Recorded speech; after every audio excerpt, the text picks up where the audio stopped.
Good afternoon, everyone.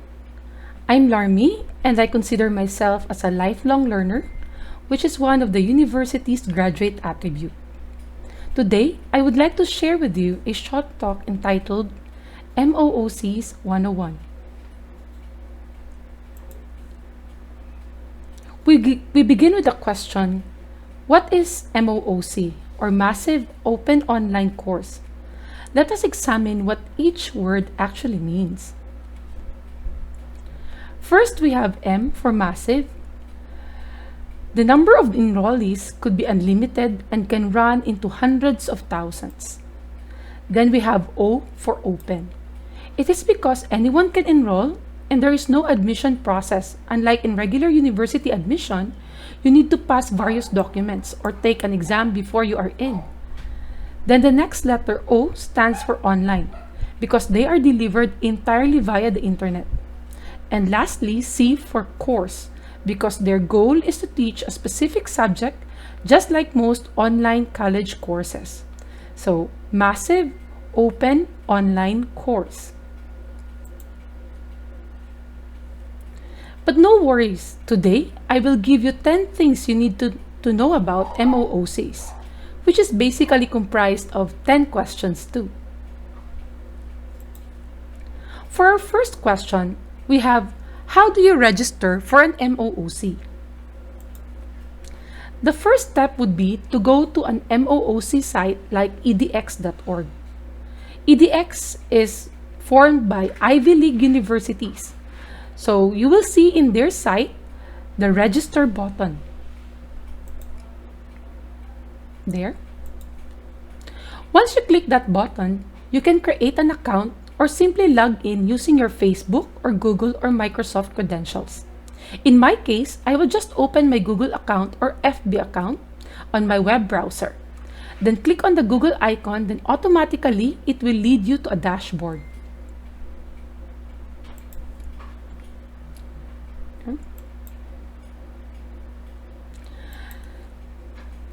Well, here's my edx dashboard that shows the different courses that I have taken.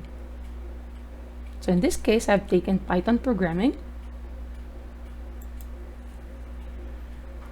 For our first question, for our second question, we have, how do you find courses available? For edx, you can see it through the Programs tab or simply click on the Discover New tab. There's the Discover New tab. The Discover tab will lead you to a search window. Then you can type topics or subjects you are interested in. In my case, I searched for urban planning. There were 20 results, and if we will check closely, they are from big international universities like Harvard and MIT. There's the Harvard. Cities, the past, the present, and the future of urban life. And for MIT, there's Site Planning Online. The next question would be, how to enroll in MOOC? So after searching for the subject, and you can click on the course image, for example, I want to check MIT's Site Planning Online. Click. It will lead me to a course description page where you can find introductory videos. From there, you can enroll through the Enroll button. It says here starts August 15 because today is August 15, which leads us to the next question.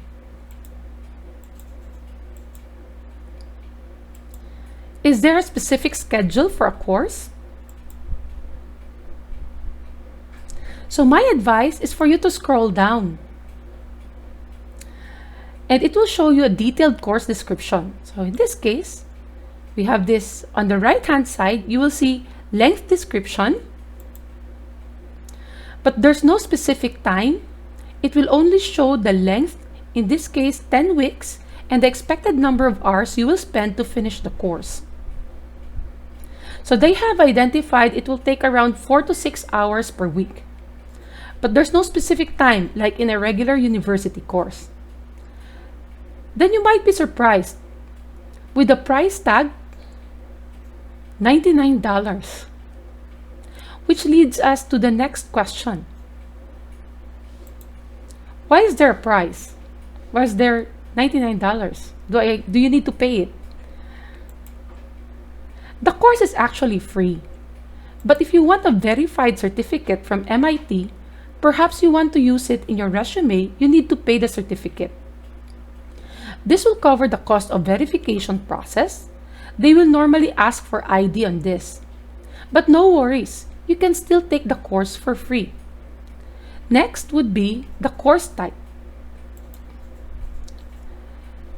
It says here self-paced, which leads us to our sixth question.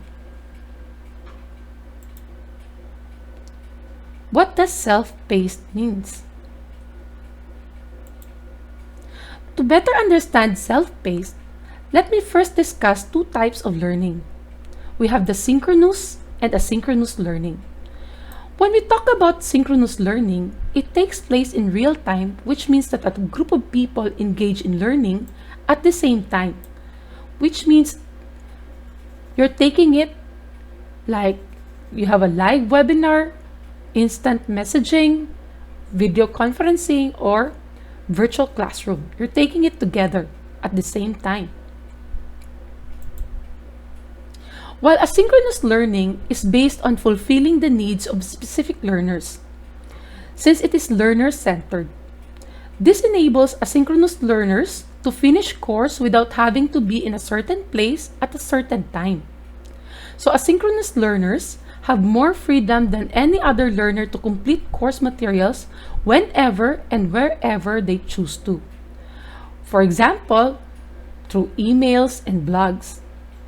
So majority of MOOCs take place asynchronously, allowing students to study when and where it's most convenient for them. So self-paced is a synchronous type of learning. You might be wondering, are there exams in MOOCs? Actually, it depends because MOOCs are designed differently, even if it is coming from the same university. But there are courses that you need to take time, and there are time-pressured exams. Here's a screenshot of a Python course I'm taking. There is a quiz due. Not only that, you will also have assignments. You are required to pass assignments. There are even deadlines. Well, not all courses in MOOCs are asynchronous. There are synchronous courses. You're taking it simultaneously with other students. By now, you might be wondering, why should I take MOOCs?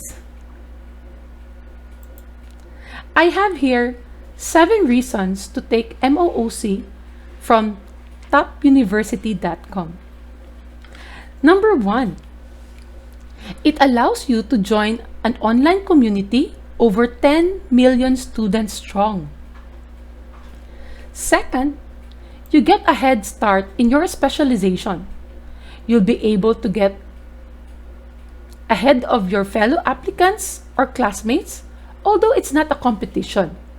But by expanding your learning and brushing up on existing knowledge, you become way ahead of the start of the term. Third, you will learn alongside a diverse group of professionals and students. According to Coursera data, 75% of MOOC students hold at least a bachelor's degree. 73% of users are in full-time employment, and the average age of users is between 25 and 35. Many are seeking professional development, while some are looking to brush up on their existing knowledge. Fourth will be, from engineering to Renaissance poetry, you can learn anything. The fifth will be you can follow the footsteps of Bill Gates. The billionaire Bill Gates, co-founder of Microsoft and one of the most famous university dropouts in history, makes no secret during an interview. He said, It's kind of ironic that I'm a dropout. I love college courses, probably as much as anyone around. So he's fond of taking online courses too. Sixth will be it allows you to interact in real time with real people. And lastly, this will give you a chance to be part of something global. Emerging economies like Colombia, Mexico, and Thailand are also among the top 20 universities, each hosting more than 1% of all Coursera students.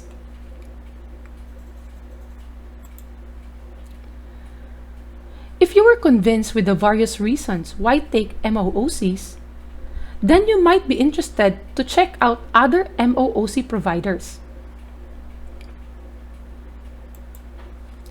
Statistics from CEssential shows the top MOOC is Coursera with 45 million learners and 3,800 courses, followed by EDX with 28 million learners, 2,640 courses. Then Udacity, FutureLearn, and Swayan. Let us visit some of the sites. First, we have Coursera.org.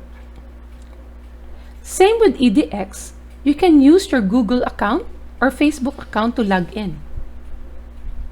Once you log in, you can search for courses. In my case, I typed engineering. And I have here Introduction to Engineering, Mathematics, Material Science, and more. We will skip EDX because we used it earlier. Now we go to Udacity.com.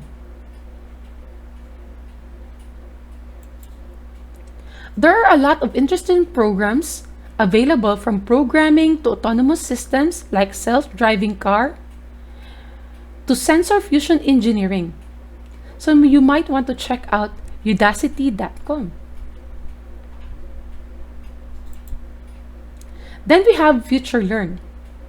Simply type futurelearn.com and it will lead you to this page. In their search box, I typed engineering, and there are around 196 related courses like sustainable construction and development. I hope you find it interesting. Next generation biosecurity, technical report writing for engineers, which leads us to our last question. What's next? It is time for you to enroll. And for the bonus part, I will show you how you can get a verified certificate for free. Now, there is an advantage of being a third world country and not earning yet. You can apply of what we call as financial aid. So this is an example from Coursera. There is a frequently asked question wherein, can I take the course for free? And the answer is, you can apply for financial aid if you don't have the resources. How do you find it? You just need to scroll down the course page and look for the "Is financial aid available?" It will then lead you to a page that will give you a direction on how to apply. So there's a caution there. You can't apply using a mobile app. You have to use a website on a computer. So there are the steps that you can follow to apply for the financial aid or scholarship for your chosen course. Here are my references. To wrap it up, MOOCs are courses delivered online and accessible to all for free. And if you're not able to take courses like this before, you are missing a lot. So stay safe and God bless.